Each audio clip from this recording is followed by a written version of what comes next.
The 411 Live. Where you can learn about issues that affect us every day. State of world, 411 Live. Real people, real talk. Made to help people in our community in every way. For your girl, 411 Live. What happens when a sex trafficking victim is a boy? What happens to him? How does he process it? Hello, I'm Beverly Taylor, and this is the 411 Live, Real People, Real Talk. We are dedicated to expanding the conversation and the awareness of human trafficking, specifically sex trafficking. Now, I have 3 incredible guests, and this is part 2, because we had to bring them back because we had so much to talk about. Our topic, and when I tell you the topic, then you will realize why we had so much to talk about. How do men and boys handle sexual abuse and heal? Let me introduce you to them. Sean Muhammad, co-executive director of ASHA. Yes, ma'am. Thank you. Thank you. Sam Alford. I think I called you something different before. He's a community organizer, the writer, and the poet. And we have Khalil Borum, and he is the licensed professional counselor. We want to get into this conversation and talk about it from all sides. And we hit a lot of points in our last podcast. And if you did not see that, I hope that you will go back and look at that. If you have comments or suggestions or ideas, send them our way because we are interested to know how you feel, what you're thinking. But I want us to continue this. We talked about so much, and for the people who have not seen the first segment of this, I will be repeating a few things, but we'll get into it because I was talking about with women. Women are more open, communal. You know, we have a problem. We find someone, another woman, and we can talk about it and we can share. But for men, you guys don't operate in that same way. So there's a lot of secrecy when something traumatic, like sexual abuse or being trafficked, when that happens, it's held in. And my thought is, it seeps out.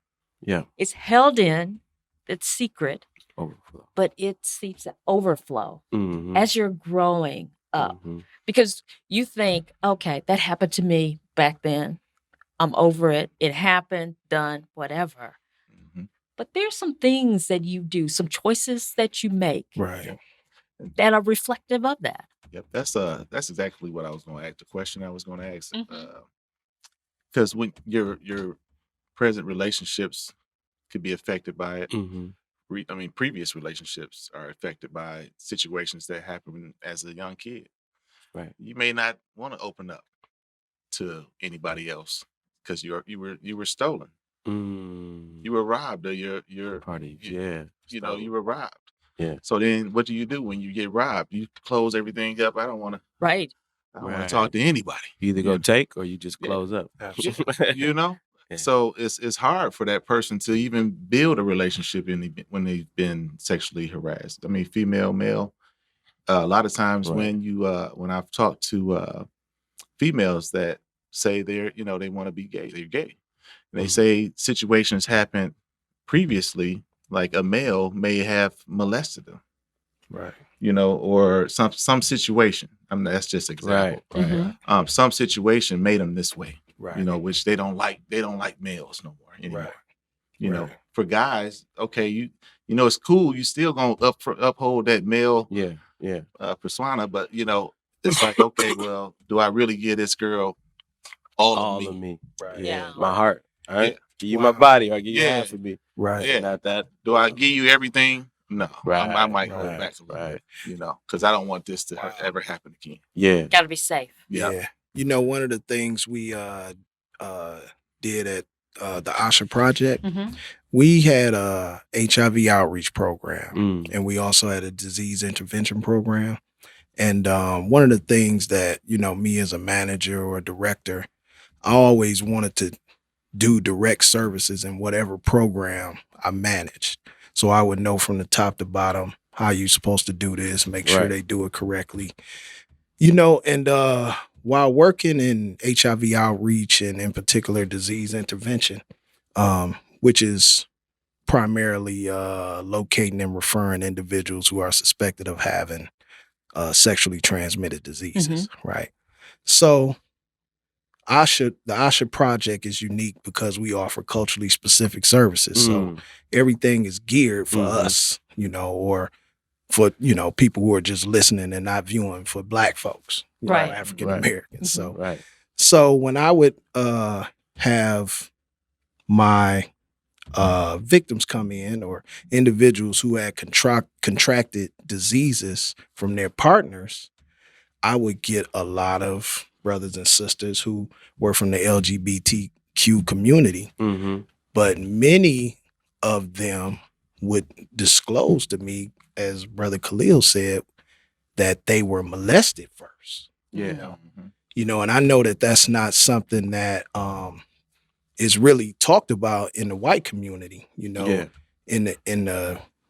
their community, it's just widely accepted that you're either born that way or whatever. But in our community, one thing that's not really spoken of in the mainstream is that many of our brothers and sisters that are in the LGBT community first were molested. And this was disclosed to me over and over and over again, So when I would get a victim who contracted HIV, that's a devastating whole lifestyle. Oh my God. It's devastating to receive some information like that. So for me to tell them, look, I have to bring you in and tell them that they've contracted, that they're now HIV positive. Wow. They would often, not only take the medical advice that I'm gonna give them, but they would disclose their entire life to me. Because it's such a devastating piece of information that I'm giving them. And it's going to change their lives forever, And many times our brothers and sisters would disclose to me that, you know what?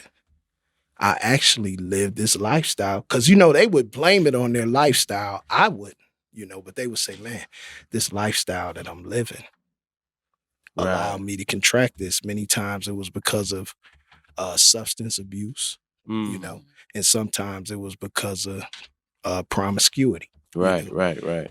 And they would disclose to me over and over again that I actually was introduced to this lifestyle because I was molested as a young person. And that goes to what we spoke to in the last episode about being confused, not meaning to suggest that anybody else is confused. Who live that lifestyle. And I guess it's a way for them to practice that lifestyle safely. Absolutely. But I think when people use promiscuity, heterosexually or homosexually, to run away from themselves, to run away from pain or emotional depression or whatever. But just scaling back, if I can, real quick,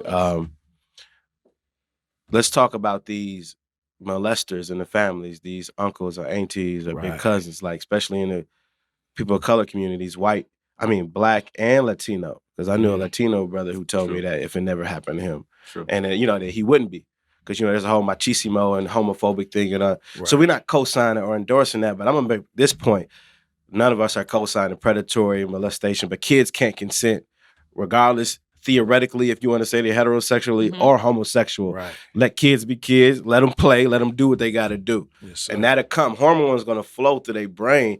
The developmental years is 1 to 8, but then when puberty hits, they're gonna get a shock of their hormones around that time, and them teens where they can figure out what they want to do. But how do we let these predators in our, let's just say, Black community, like we got this whole toxic culture? I'm gonna say toxic of this our business. Don't you tell nobody my business. This my business. This my business. But the minute that the generational curse, let's say this, two parents have a child. They pass in Y and X chromosomes. they have their own traits going into this child. But when they decided to do this pleasurable act that probably was for selfish reasons, that was your business. But when you produce a child and pass along these traits and then maybe generational curses and then let certain stuff go on the house, maybe you didn't co-sign it happen in your house. And then all your business that you create this environment, spill out to the community, then it's our business. And if a child getting hurt or anybody out there being hurt, it's not your business no more. That's foolishness. Right. You catch this in the white community that white kids that hate their parents for the least slightest thing I've seen, the cultural nuances where they'll cuss out, yell. We in our community don't allow us to say nothing about our mama or our daddy, stay at a child's place. I'm early 30s. I'm not in the child's place right now. I'm at the table. I could talk with somebody 70 to whatever. And I'm going to wrap it up in a sec, but I'm just saying it's toxic. That's our business. Yeah. That's your business could burn it. What happens in this house stays right. in this house. Yep. And this the other thing. Men heal quickly. Or boys heal quickly. Like, you scrape your knee, don't cry. You don't do this. You stacking up these emotions and it's toxicity. You know what I mean? Right. You stacking it up and you making a monster. And I'm not excusing anybody who commit murder or domestic violence. Like, I hate it. Like, I really have a strong disdain and hate for abuse. But this whole your business spill out to the community. Now it's our business. Somebody burned their baby mama on fire. Now it's our business. Right. They shoot their baby mama in the garage and the kids. Yes, sir. Now that's our business. Mm-hmm. The brother did the Miller Coors thing the other day. I don't know the context of what pushed him to that point or all this stuff of this tension and trauma in general stacked up, and you still talking about your business in 2020 and our community falling apart and there's 70% single. I feel you, brother. You crazy. No, you know what I mean? It's everybody's business. It's been our business. And I'll say this last piece about men who deal with trauma and run from issues. We insecure too. We scared too. And we out of control sometimes. Why do I say that? I'm speaking in proxy, but I'm not saying everybody. The dudes who usually abusing somebody don't feel they have no control or no power. Since they don't love themselves, they don't love you. Since they don't respect themselves, they don't respect you. So he insecure. And he afraid, and he feel like he ain't got no control.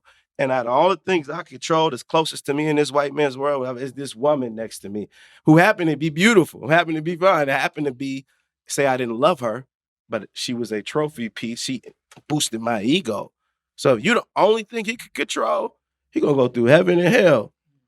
This abused turned abuser to abuse and not lose you because he codependent and insecure. And a lot of guys who go through trauma and get hurt become narcissists because it's the last piece. We promote toxicity and narcissism in the Black community through hip hop, and we respect and co-sign it through music and movies, and they'll wonder why these guys are like, oh, these young boys to young men, this is what I got to do. You know, brother, I agree with everything that you said right there, but I wouldn't say that we promote that toxicity. I would say that, big business. You're right. Promotes about hip hop, especially. Yes, sir. There's a lot of other good music out there. The major labels and the movies, are the institutions, that can actually promote that, and send that throughout the world. You know? Like we don't have the power to send, Snoop Dogg to, Thailand. Or somewhere have his music over there. So we don't own the medium and the platform. Absolutely. But, so that type of message and messaging and programming, like we can't necessarily, it's certain things like since I brought up Snoop Dogg, Snoop Dogg just recently referred to Gayle King out of her name.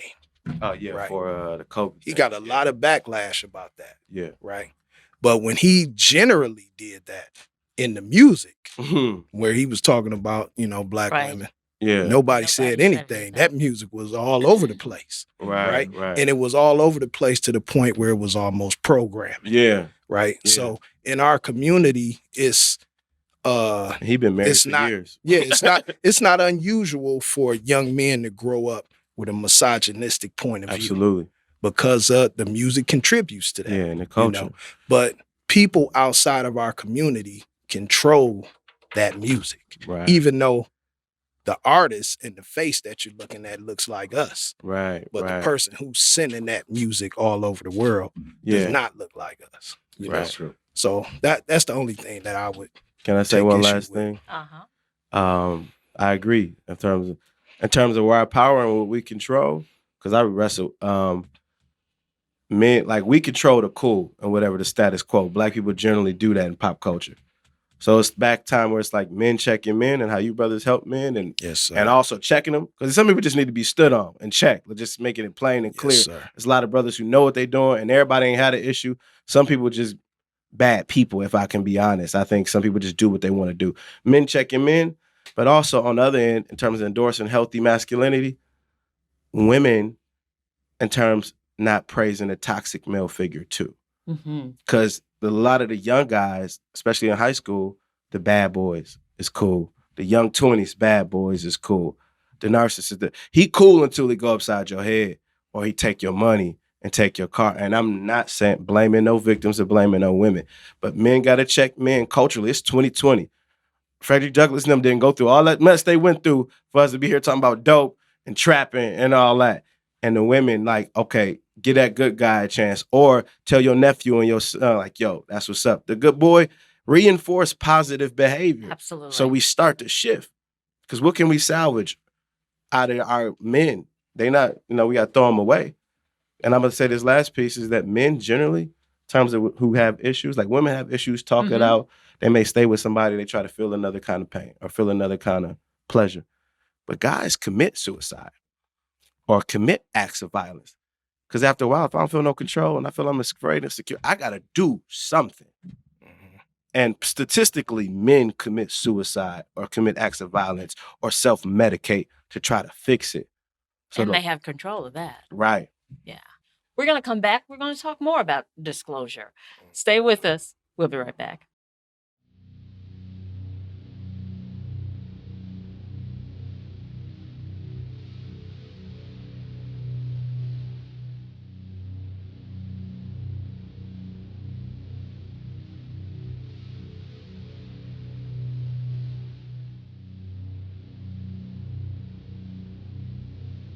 Human trafficking is a global issue that is happening locally.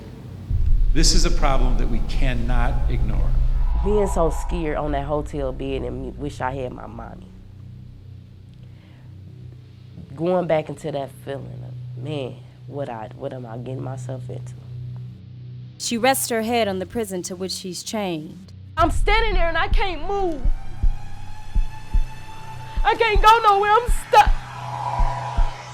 Drug into this spider's web and she can't untangle herself to freedom. Him telling me how pretty I am and what I can do to trick guys out of money and what I need to do and how much money I need to bring back, and him making me change into different lingeries to take pictures of me to put me on Craigslist. Now I'm a product to be sold. Beneath this ground we walk is a hell of movement in a forced direction. Gridlocked, traffic lights, sex, currency, bodies, stock, fear, monopolized, auction, blocks. Another John, he come another one, and just being sold over and over and over and over. Minds groomed to be immune to pain.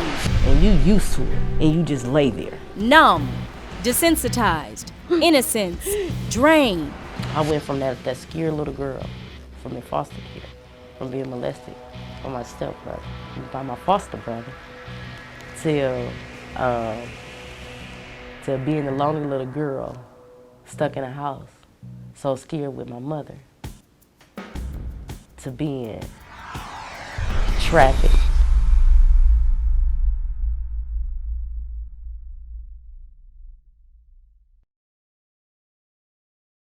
Welcome back. We are continuing our discussion on how do men and boys handle sexual abuse and heal. And Sean, you were about to say something about disclosure. Yes, ma'am. I was speaking with the doc over here, off air, and we were talking about how, he was like, well, I don't know what it is about me that makes people feel like they can disclose with me. Right. And I was telling him that it was his aura. Right. Like what our people are really generally distrustful of systems. So, you may not find a Black domestic violence victim that calls the police all the time because she may want the violence to stop, but she doesn't want her man arrested, you know? So, she may want the violence to stop, but she doesn't want her child taken by Child Protective Services, right?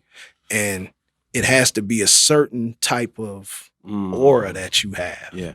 Our people have to feel you to feel comfortable enough to disclose to you. It can't just be your title. It can't just be the education that you receive. You as a journalist, every journalist is not going to get information, but because we can feel you, you can facilitate this conversation and open us up. We're comfortable enough. Now we can speak about it, And the doc here, he has the type of aura where, oh man, I can disclose to him and I can let this burden off of me. Right. Just because of the way he makes me feel, you know, just the spirit that he has. And that's a gift. That's a gift. I think in counseling, I mean, that was one of the things we were talking about before I even got my degree. I was in the Air Force and my troops used to come and just talk to me about situations. Absolutely. And that's when I was like, you know what, maybe I need to start, educating myself a little bit before I tell this person something. Right. So, and then the thing is, so we have a clinic here, Mind Star Counseling, 79th and Burleigh. And I counsel people all the time, and you have to build rapport with people. Right. And my rapport has been, granted, I counsel males, females, old, young, everybody. For my males, my young males, they attach to me a little bit. They look for that person to say, okay, this is my uncle. Right. Fact. Right. I know him. Yeah. And I feed into that, and I'm like, okay, well, you feel like I'm that personable with you, then let's talk. What's going on with you? Absolutely. I'm that regular person. I'm not going to give you all these high educated terms and make you feel real shallow and cold. I'm going to give you the stuff like, hey, what you're doing is wrong. What's going on with you?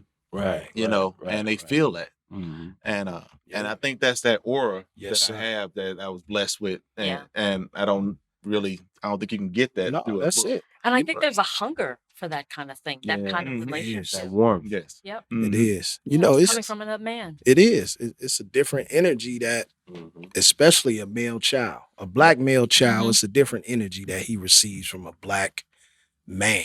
Yep. Yes, sir. It's just a different energy. And, like my entire school career, I had one Black male teacher, I still remember him to this day, Mr. Mitchell, Mr. Milton Mitchell. He may not remember me, but to me, I identify with him, He was a professional. He seemed like a righteous person. Yeah. He was authoritative. He was articulate, and I would take correction from him. I wanted to impress him. Yeah. And I would disclose things to him, So it's easy for me to see why, your young clients identify with you like that. And we need more of those kind of relationships. Because that man to man, because I was talking about the women, we're talking all the time, that man to man bond to be able to feel comfortable and trust and disclose things, and somebody to walk alongside you who cares about you, wants you to heal. That's crucial. Yes. We need more of that. Because you look at the young man and the undeveloped mind. They're young. They're 12, 13. They're searching for somebody to guide them the right way. They never have that guidance. Or they look at the drug dealer, or they look at what they see on the streets now is they run red lights, steal cars. I go to DT and see kids, and they praise that. Yeah, I'm a number one tipper. I said, what is a tipper? You got to get the car on two wheels. I said, you're trying to kill yourself. Who told you that was the thing to do? But they praise that. Yeah. They like, oh, somebody told me this was it. Right. I had it was a kid, and he was a scholar at King. Somebody showed him how to steal cars. So then he became one of the top, car thieves in the city until he got caught. Wow. And I mean, praise that he made it, without dying. Yeah. But it's hard. That's unfortunate. Yeah. I'm going to bring you guys back. Okay. Another scenario. As you know, I'm a former Fox 6 reporter anchor. Right. Mm-hmm. And I've covered a lot of court cases. The only reason we watch Fox. Yeah.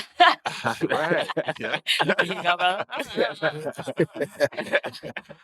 But I've covered a lot of court cases, and some really stick to me. But I remember covering this one court case where there was this young boy. This woman was on trial, former teacher. She was on trial for sexually assaulting a student. And he was about 15, 16, somewhere in there, and had that little relationship. She was, pulling him to the side, and they were having their little rendezvous. Right. But one of her tactics was she became friends with his mother.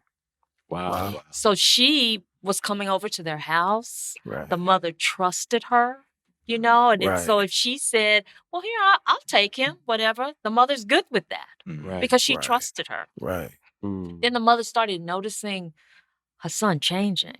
Mm. Something wasn't right. Mm. And I can't remember if she saw some text messages on his phone, but she figured it out. Right. And of course, she went ballistic. She was having a fit. But, and so the woman was on trial for this. Right. But the criminal complaint and then the mother's testimony talked about how it affected this boy. So there's this thinking, okay, this older woman and this guy, and hey. Yeah, right. This kid was messed up. Right. I mean, he isolated himself. He was close to being suicidal because but she loves me. Right. He's going way over here. For this woman, it was, I care about you, but, this was good for her. Right. Although she told the court, I'm so sorry, blah, blah, blah, blah, blah. But this kid, and I was just thinking, where does he go from here? Right. This How old kid, was she? Gosh, I think she was like late 20s. Okay. Well, I would say Predators come in all shapes and sizes. right. I would say that the young man, just guessing, I would think that he didn't think that he was assaulted. No. He thought that he was just in an inappropriate relationship. Mm. And, she probably even thought that, she had the wherewithal to understand that this is unethical. But she probably didn't even think that she was assaulted. She probably, I'm sure she knew better. Yeah. But in his young mind, he didn't think that there was anything wrong with this. And I think she was married. Ooh, wow. Yeah. Wow. Immoral and unethical. Yeah. If you were her, right, hypothetically, this is crazy. Do you think you would talk to a kid with a lot of agency, or who's going to tell somebody with the biggest, what I mean? Like, you probably wouldn't talk to the most confident kid in the room because there's a call that he may tell on you, you know what I mean, or speak up. But somebody you can kind of control emotionally. I think boys in general males working on identifying emotions. It might seem super simple and like obvious to women to say that, you know what I mean? Oh, I feel this way, I feel that way, but we ain't allowed to feel. We either looked at it as a blunt object, a fist, you know what I mean? Or a point of pleasure, a penis, you know what I mean? But it's like, I feel a little sentimental, or I feel sad, or I'm hopeful, I got regrets, or I bet you could put 30 dudes in the room and you'd be like, give me 6 emotions off top. You know what I mean? They might give you 3. Mm-hmm. So car salesmen, they don't so much sell you cars. They let you talk yourself into the car they want to sell you. Talk yourself into that. And I think this older woman who preyed on this boy let him talk himself into that. And then even the brain, right? The brain the frontal lobe isn't finished developing until you're 25. Yeah. Yep. And that you can build addictions to sugar, to soda, to food, and to a person. You know what I mean? So there's a biological part of him connecting to her, spiritual, a soul tie. But she manipulated it. Because on the reverse, if it was a 16-year-old girl and a 29-year-old man, it'd be like, or even a 21-year-old man and a 16-year-old girl. So it's paralleled a little bit to this. Sometimes white Americans who are white nationalists, like they're like, you're an American too. Like, my relationship with America is not the same relationship with you. So, and they think we're in a consenting, like we wasn't even immigrants. We was brought here, you know what I mean, by force. It's parallel to how one person can sit in one seat, we in a relationship, or propagate that.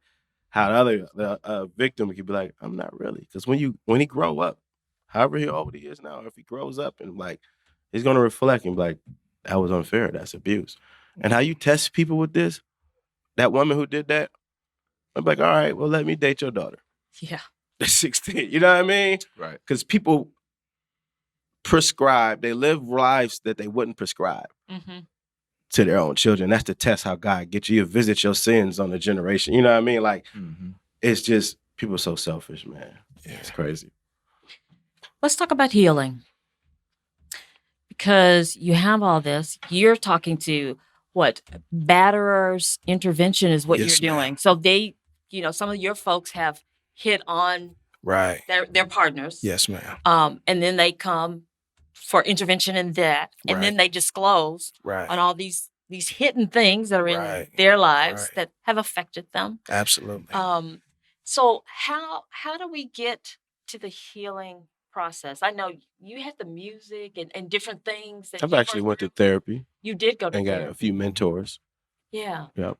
And I know you go out now and talk. So, what happened to you with somebody, the evil, now you're doing it and you are telling your story and you're helping people. Yeah. I'm not finished and I still have moments. You know what I mean? But I won't dare sit here and be like, oh man, everything's good. I'm better. Yeah. You know what I mean? But I'm close to being whole, I feel like. But I'm right there on the cuffs. But I actually would defer this to a good doctor. I got some stuff to say, but he should speak on this. No, I think a good means, I'm not going to say the only means, is to search counseling. That's a great way to, because you have an individual. And like we were saying, it takes somebody that you feel comfortable enough to reveal that. Right.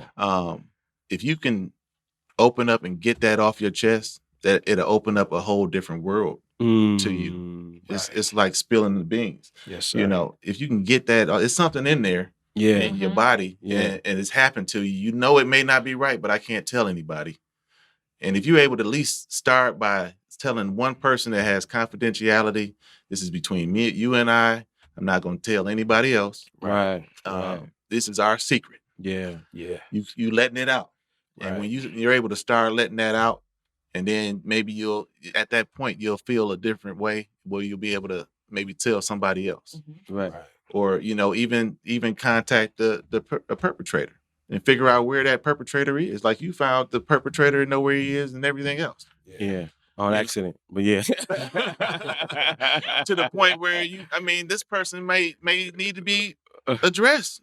Right. Yeah. No, that's very real. That's very real. Because the perpetrators, for the most part, what we were saying is they're family members. Yes, sir. They're close friends. They're somebody close to the family, like that teacher that was made friends with that parent. Yeah. That lady needed to be addressed. Right. She needed to be put to jail. Right.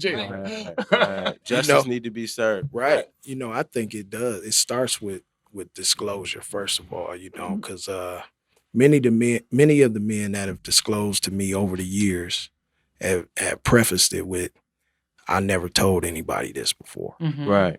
So they've been carrying that weight, like Sam said, their entire lifetime. Yep. Some of them may have told their partners, but for the most part, the majority of the men, Brother Sean, I never told anybody this before. And one of the things that we have in our UGMA curriculum, the UGMA that's just the name of our Batters Intervention Program. But one of the things that we have in our curriculum is the 8 Steps of Atonement. So in the 8 Steps of Atonement, initially, what you do is point out the wrong. So you want to do this ideally with a person that's wronged you or your perpetrator, your abuser.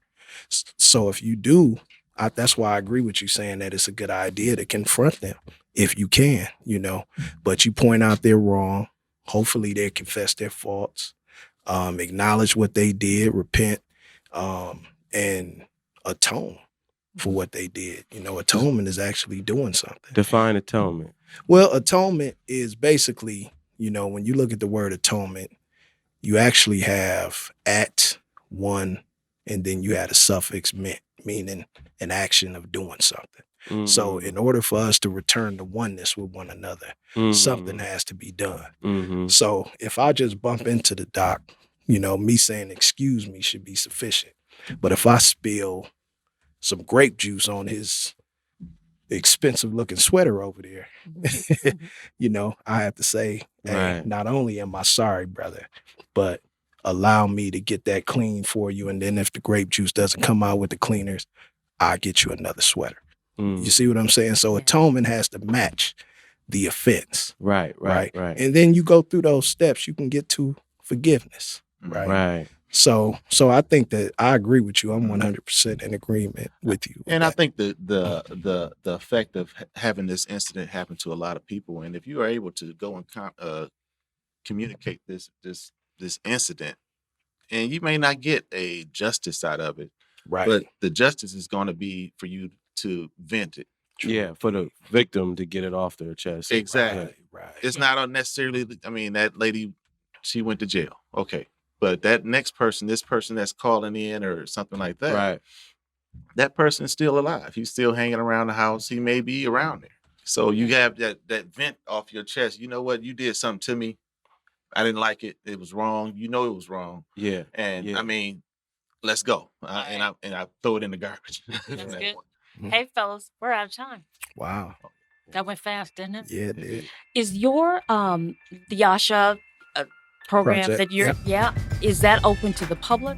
Absolutely, yes. How would somebody be able to? Well, they can reach us at 414-252-0075. They can go to our website, the AshaFamilyServices.org, or you can just stop in 3719 West Center Street, and you could ask for Brother Sean. And if you're a sister, I could direct you to one of my wonderful advocates, and we can see what we can do for you. Okay, and how about you? You mentioned Mindset, is that what it's? No, we're MindStar Counseling. MindStar, okay. MindStar Counseling. We're 7900 West Burleigh. And if you want to reach us, you can just call in and we'll set you up with an individual counselor. Phone number is 414-435-1115. And you call us and we'll help you out as much as we can.